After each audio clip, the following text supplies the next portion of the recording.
Nissim, thanks so much for taking the time. I appreciate it. Thank you. Thank you so much for having me. So, your life is unique, it's one of a kind. And I want to talk about that a bit. But before then, I want to talk about October 7th. Firstly, how's your family doing? How are you? Are you safe? Yeah, we're doing fine, and Baruch Hashem, we're safe. We're in Hashem's arms, so we're doing okay. Thank God. Where were you on October 7th? I was here in Israel. I was actually at the synagogue when most of the sirens went off. The first one went off when I was or maybe probably the second one went off. Air raid siren went off when I was at home. Ran to the bomb shelter, woke up the family. It was early in the morning, so I woke up the rest of the family. We went to the Miklat, the shelter there, and after maybe 10 minutes or so, whatever, came out and decided business as usual. Walked to the synagogue with my son, who's 11 years old, and we started dancing, hakafos, davening, dancing. It was Simchas Torah, so we were enjoying ourselves. And moments after, another air raid siren. So we all ran into a building adjacent across from us, and then we went back, and then lo and behold, a little bit time later, another air raid siren. So this went on maybe six, seven times. After maybe third or fourth one, we stopped running back. We just continued business as usual. But we felt and heard something that was different. And at one point of crossing back and forth, we seen the Iron Dome taking down a missile. So it was definitely eventful, to say the least. Nobody obviously understood or knew what was going on or what had happened up until that point, but you know, it was something crazy to see after Shabbos had ended. What was your immediate reaction? Obviously, you had to work to save or keep your family safe, rather. What was your immediate internal reaction? My immediate reaction was, "Wow, the war now! Like they would start right now." It just felt very weird and out of place for some reason.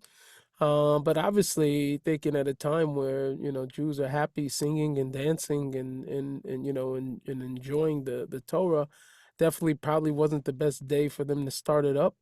But unfortunately, we came to find out what happened afterwards. So it was very, very gut-wrenching and hard, and nobody knew what to do. But the initial reaction was the one of feeling like very like, just really startled, not knowing really what's going on, but just feeling like, this was a bad day for them to start what they started. You're in a unique position, really, like I said, a position that not a lot of people are in. You are from the United States, you grew up in the United States, now you live in Israel. What have you heard from folks back home, meaning here in the US? Depends on what folks you're hearing from. If I'm hearing from my Jewish folk, everybody's also very since then, a lot of people have been saying it, but it still feels like October 7th by us. This hasn't really ended, especially here in Israel. We could feel the conflict, the ground is shaking still from the conflict. Literally, I can feel and hear, as things are happening in Gaza, even from my home. So it's unfortunately we've got used to hearing that, and less construction. Um, but it's been very, very much so feeling like October 7th for everybody here and also in the States. As far as a lot of the non-Jewish friends and connections that I have, I honestly don't know who's still my friend. I've been very vocal about what I feel, and I haven't had too many conversations with a lot of friends. Obviously some family members are just really like startled and really supportive and looking for us. Not everybody's gone crazy, but most of my friends who are very much so engrossed into what's been going on politically and socially in the world over the last, almost all of them are completely gone. And on the other side, people that I grew up with, I'm very surprised to not see that nobody called or reached out to said, "How are you doing?" Or "How's your family?" or anything like that. But it sort of let me know where things are. You know, the rise in anti-Semitism obviously has been something that has reached unprecedented levels. That's at least as far as I'm concerned. Folks like me aren't old enough to remember, obviously, the Holocaust, obviously, pogroms and things of that nature. What Mhm. have you seen? What have you heard in terms of personal stories, personal experiences, folks reaching out to you? Uh, involving how anti-Semitism has really shot up in these last several months. Well, I've been getting a lot of I would call them trolls, on different posts and different things like that I've been posting, anything remotely close to Israel. Sometimes it has nothing to do with what actually happened on October 7th.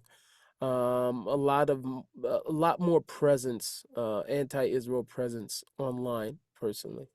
I haven't got so many things, honestly, to my face. I just went on tour now in America, where we did ramp up security. Not only all the events ramped up with security, I traveled with security full time for, maybe my second time.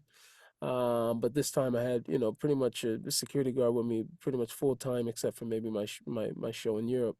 However, it's very interesting to see, some of the people, like I said, who are close to you take such a strong position on something that, you know, they they they just really don't know anything about.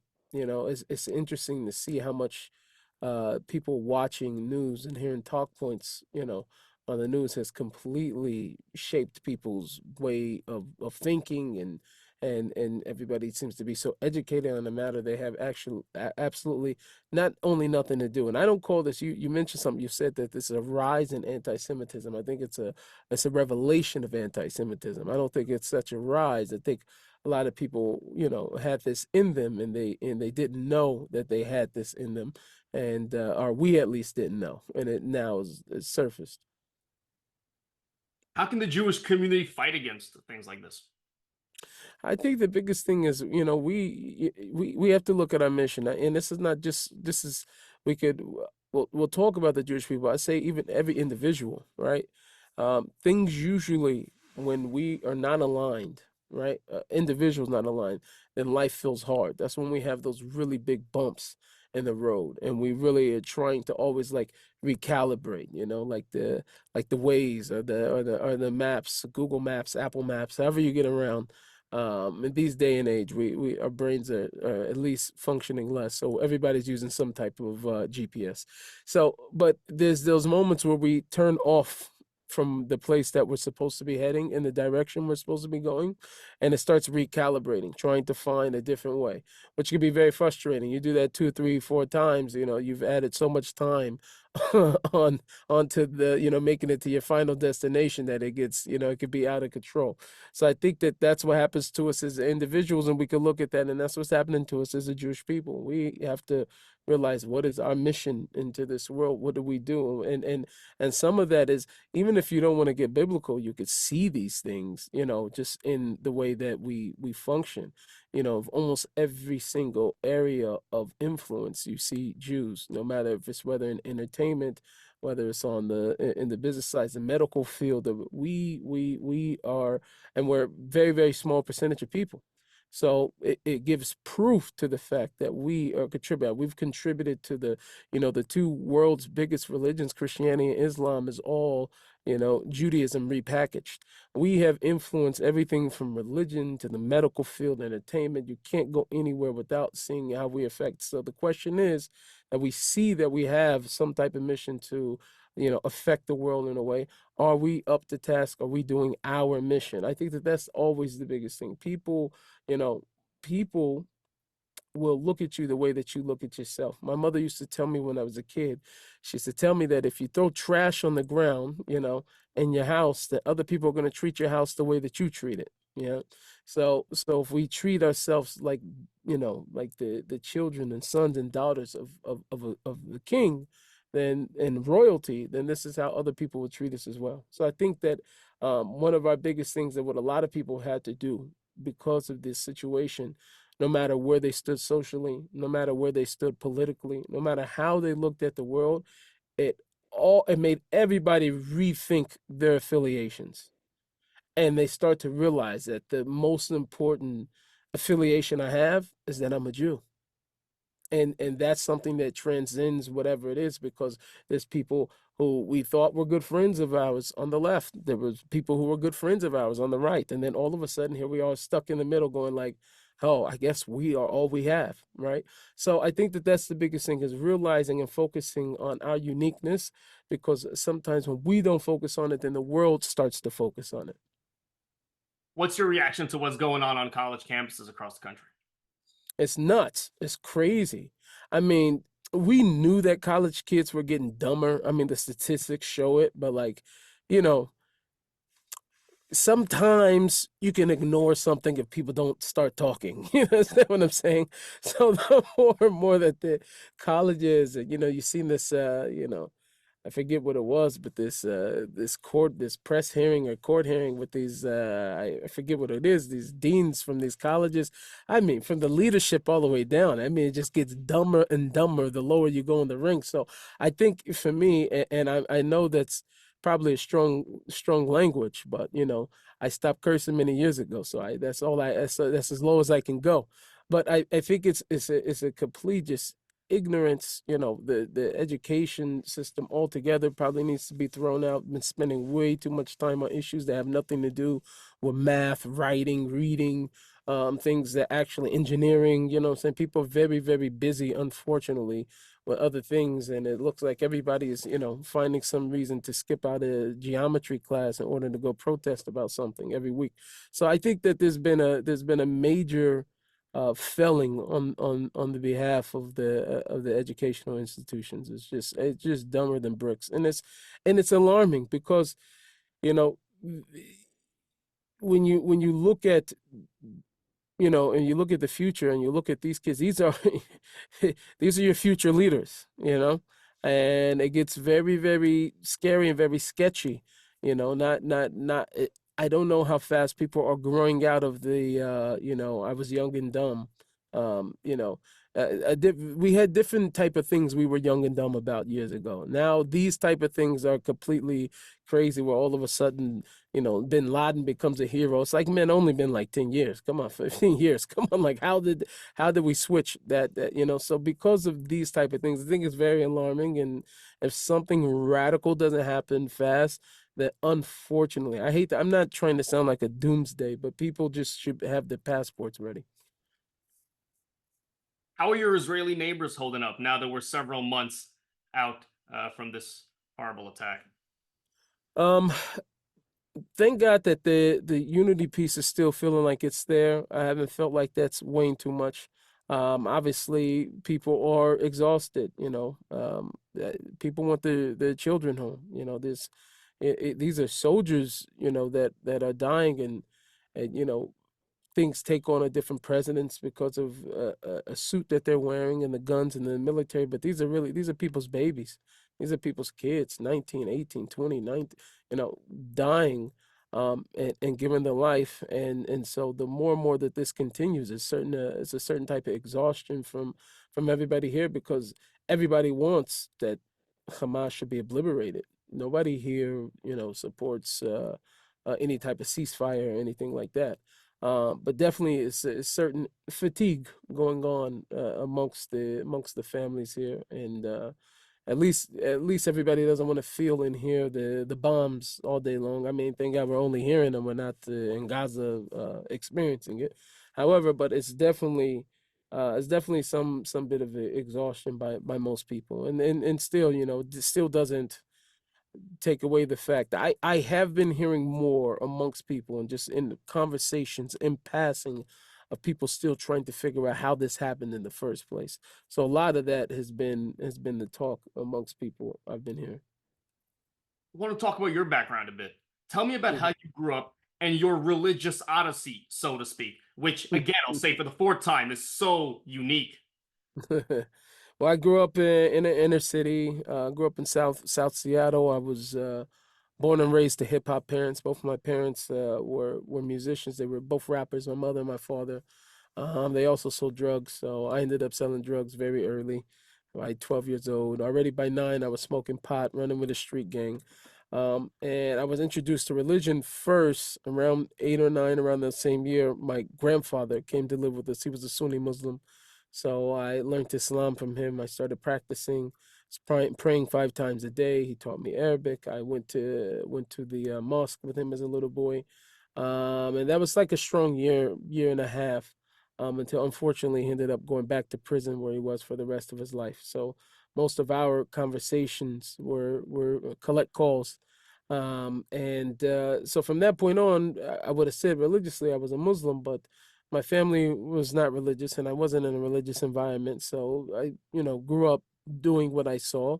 When I was around 13, a friend of mine invited me to a hip hop program that was at a Christian organization. So I ended up going there, just sort of to, learn how to make music and sort of express myself and different things like that. So I ended up going there, and that turned into a relationship with a very very awesome person who was in my life at the time, no doubt about it. Even though we have a different religion, it was definitely a safe haven for me to be there. A good friend of mine, John, who took me on sort of like as a little brother, and I converted to Christianity there, and I was there within the Christian space for about four years, um, and my at least strongly, and then right around the end of my high school years, I got offered a contract at a very big record label. Which wanted gangster rap, so that sort of slid me in a different direction because obviously he wanted the big check and to going that way. And eventually, that deal soured. I got into a beef with another artist that put me in a kill or be killed situation. It sort of changed my way of thinking. And after squashing the altercation, I decided I wasn't going to go back to that life. So I returned to Christianity really hard, only really to discover that I wanted to dig deeper. I had a very, very, strong desire, even when I was a very devout Christian, which I was. I was very, very devout. Like, there's almost no place I went without my Bible. Like, I was that type of guy. And so at this point, I'm rereading the Bible and spent a lot of time in prayer, obviously, and I started noticing a lot of the passages in what I knew at that time, the Old Testament, the Tanakh, were speaking, very, very highly of this relationship between God and the Jewish people. Said a lot of negative stuff as well, but it was really through, I would say, even through the negativity that helped me to believe in the power and the truth of God. Jewish suffering in itself has been a testament to God's word because God predicted it. God predicted the Jewish struggling almost to the exact, not almost, I mean, really to the exact T. Most other religions in the world, especially I would say the other two that I was a member of, Christianity and Islam, this is nothing against them, just theologically, very, very big on hell, on a doom. If you don't believe, if you don't follow the same creed as them, if you see the God of Israel never mets out such a punishment inside the Tanakh, you will never see any mention of hell or any type of if you don't do this, you go to hell. If you don't believe this, but all the things that God does say that you in the ways that you will be punished is that you'll be a small people. You'll be small in number. You'll be scattered amongst the nations. You'll be hated by those nations. You'll be exiled from your land. These are all things that are verifiable things that the whole world could look at and see. And God said, I will also bring and return the Jewish people back to the land. And seeing all of that made me realize that the God of Israel was true.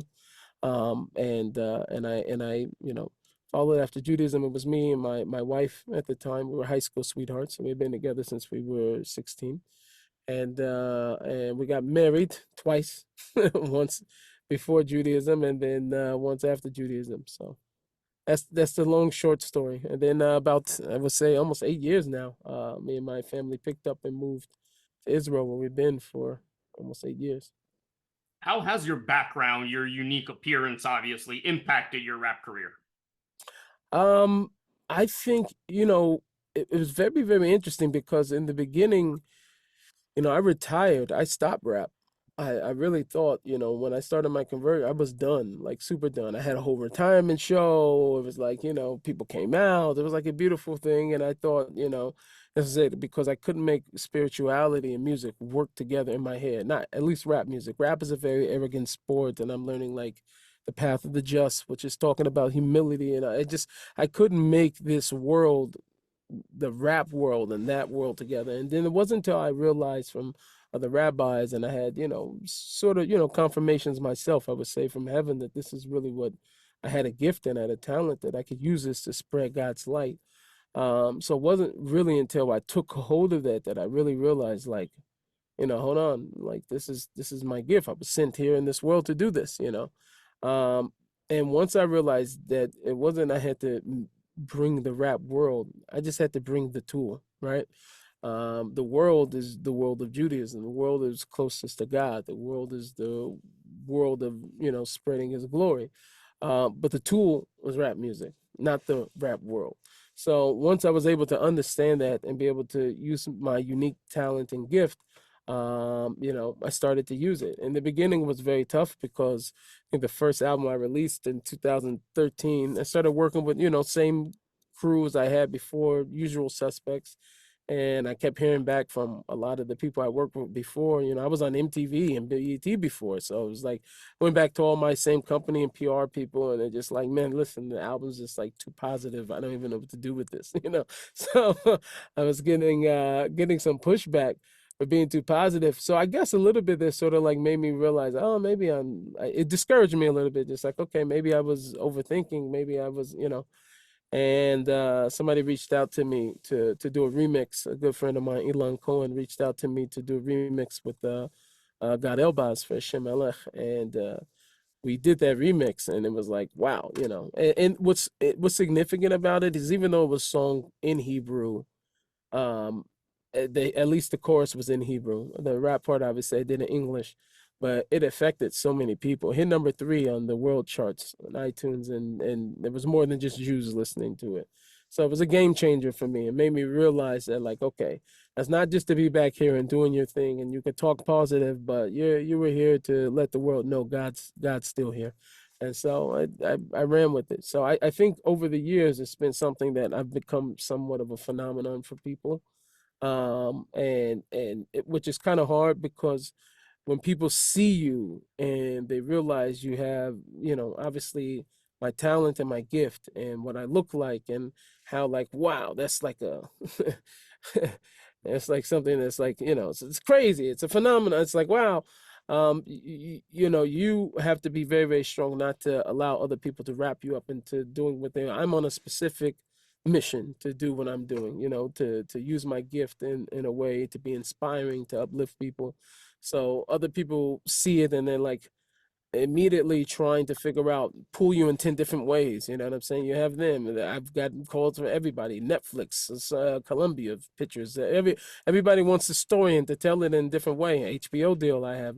So like all these different things are in so many different directions, and people see that because they see you and like, wow. So I see how it could be something that could be like, wow, this could be, and it's not about what it could be. It's about what it is. It's about, spreading light into the world. And that's what I'm about. So, it takes a little bit to get to know it, but that's my mission.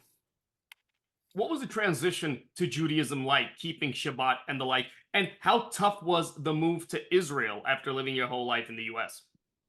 Okay, so Israel's its own separate thing. Now, when it came to Shabbat and it came to keeping a lot of the mitzvot, the truth was I was on fire for Hashem. Like I was coming into Judaism, I was in a flame, I was learning the Tanakh and I'm reading and seeing God's love. And I was spending maybe, I was doing at some point, I was doing 3 days a week. I was going without food. I was fasting.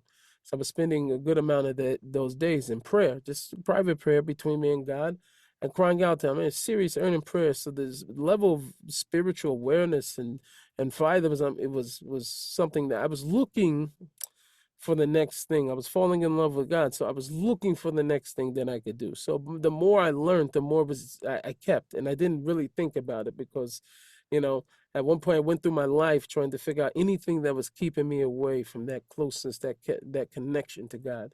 I remember I threw away all my CDs. Took me a while to accumulate up all my CDs, man. I had all my Jay-Z, my Life After Death, my you know all of those things. I remember going to the dumpster, just like chucking it all with so much pride. I sold my Xboxes. I got rid of my TV. I remember getting rid of everything in my life. It must go, So I became like, I wouldn't say a fanatic, but I became a fire. So by the time it came to Shabbat and Kashrut, and it was like, okay, teach me more. I want to know more. I want to know more. And at some point, I think the biggest thing that really cooled that down was like moving into an actual Jewish community. When I started my conversion, like everything really kind of like nobody's as excited as me. Why not? You know what I mean? Yeah, people have been religious their whole life. So for them, it's like, what are you so excited about, dude? Like So I think that that sort of cooled me a bit. And then it wasn't until I came across the teachings of Rabbi Shalom Arush, which led me to Rabbi Nachman's teachings. That's why I became a Breslover Chassid. That, you know, almost he describes the whole everything I was experiencing, that initial fire, what brought me into Judaism was like in all of his teachings. And I was like, okay, now I know I'm not crazy. So from then on, I, you know, obviously being in community, we converted.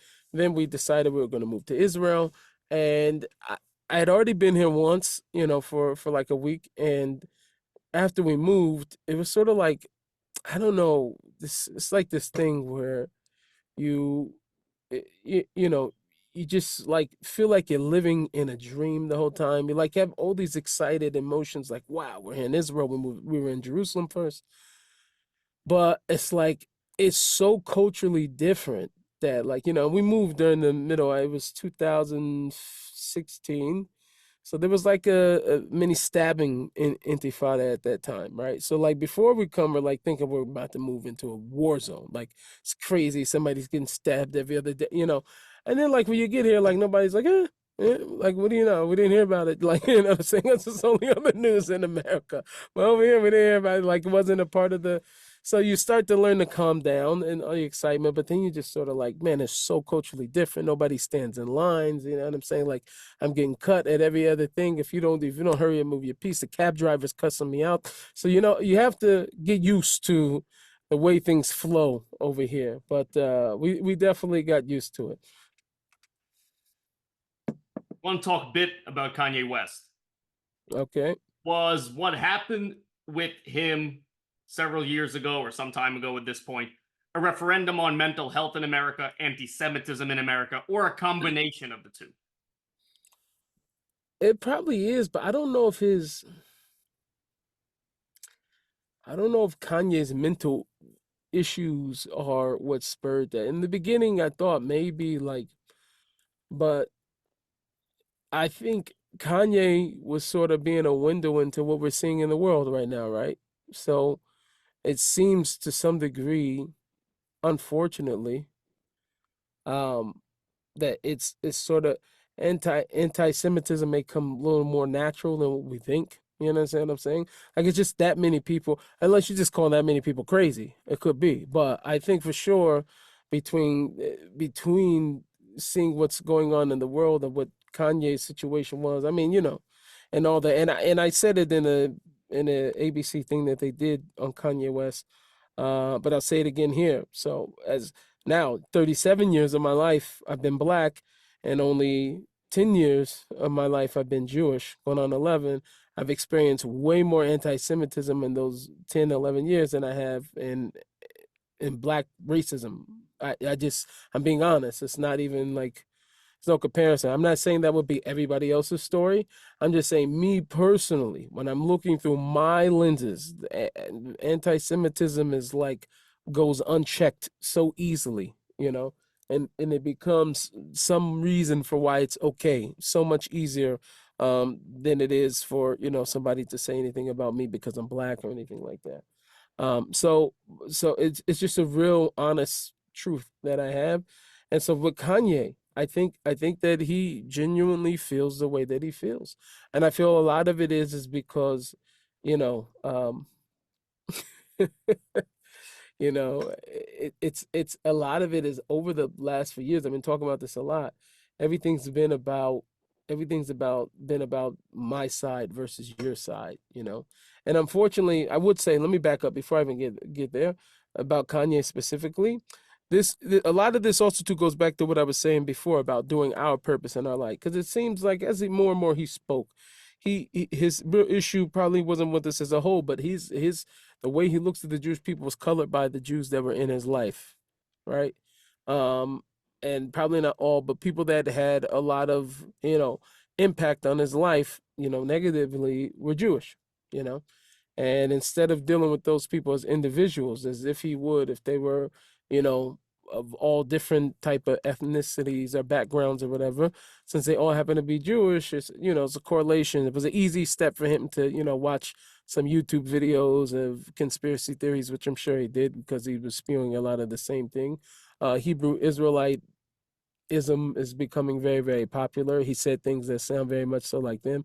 I'm sure that's for sure internet religion for sure. So he got stuff from there as well. So I think a lot of that by him is just unfortunately he's met people in his life that affect him the wrong way, and they happen to have been Jewish.